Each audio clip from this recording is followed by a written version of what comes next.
In the last 7 minutes before you die, your brain does something nobody expected. It doesn't shut down, it wakes up.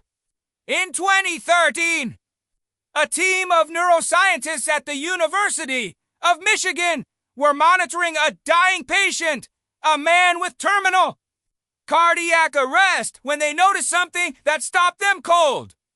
In the seconds after his heart stopped, his brain produced a surge of electrical activity far greater than anything recorded during normal waking life. Gamma waves.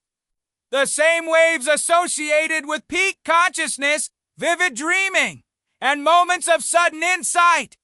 His brain, starved of oxygen, cut off from the body, was firing harder than it ever had while he was alive. They published the findings. They were dismissed. It was too strange, too convenient, too easy to misread as wishful thinking. So in 2023, they did it again. A team at the University of Michigan monitored for comatose patients being taken off life support. All for were unresponsive. All for were clinically unconscious.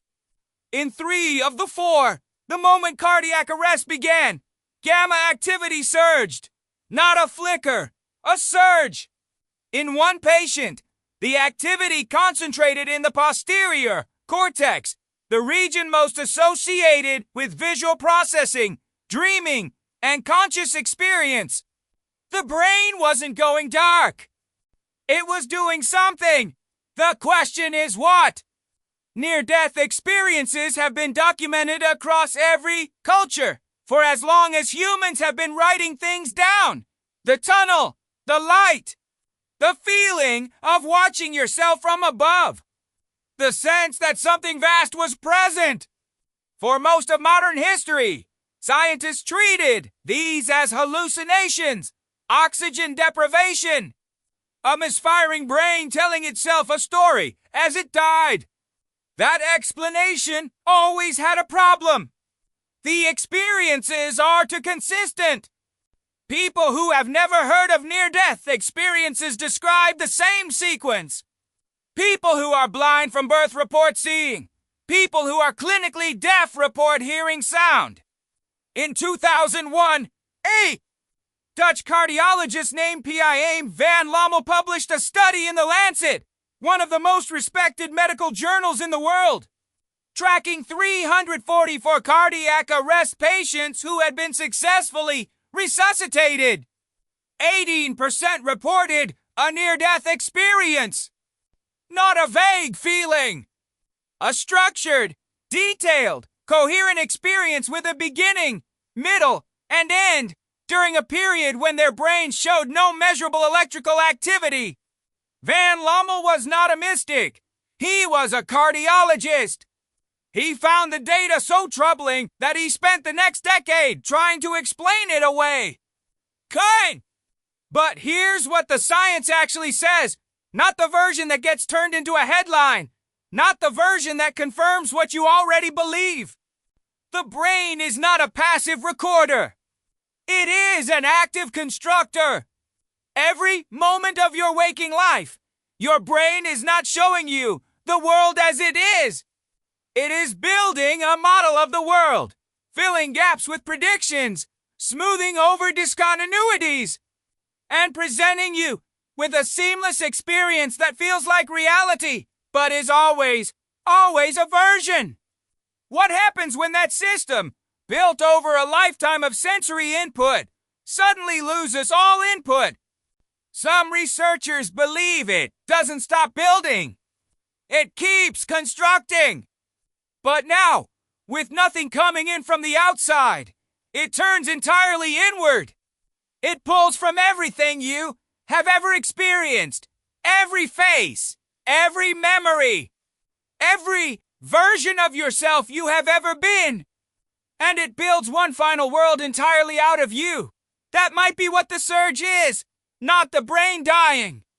The brain running its deepest program one last time, without interference, without actually full power. Snovsistov Kar, former president of the Allenton for Brain Science, has spent decades studying the neural correlates of consciousness. He doesn't know what the surge means. He has said publicly that it may be the most important unanswered question in neuroscience. Because if consciousness can exist when the brain has no measurable input and no detectable electrical baseline, if the most vivid experiences in a human life happen in the moments after the heart stops, then everything we think we know about the relationship between brain and mind has a hole in it, not a small one. And here's the part that nobody talks about. The people who come back from cardiac arrest and report near-death experiences are changed. Not emotionally, structurally. Studies tracking them over years show consistent patterns. They lose their fear of death. They become significantly less interested in money and status. They report a permanent increase in compassion, not as a choice, but as something that happened to them without their consent. Their personality shifted after 7 minutes with no heartbeat. Psychiatrist Bruce Grayson at the University of Virginia has tracked hundreds of these cases. He is careful, methodical, and deeply skeptical by training. He says he cannot explain the consistency of the aftereffects using any existing psychological model. The brain had an experience. The experience changed the brain. What the experience was, nobody can say. You will die. That's not a provocation. It's the only fact about you that has never had an exception. And in the minutes before it happens, your brain will do something that the most sophisticated neuroscientists on the planet cannot fully explain. It will build something. Whether that something is a final hallucination, a glimpse of something else, or a process so far outside our current models that we don't have language for it yet. No one knows, but the data is there. The surge is real. And the last thing your brain does before it stops is not nothing. It was never nothing.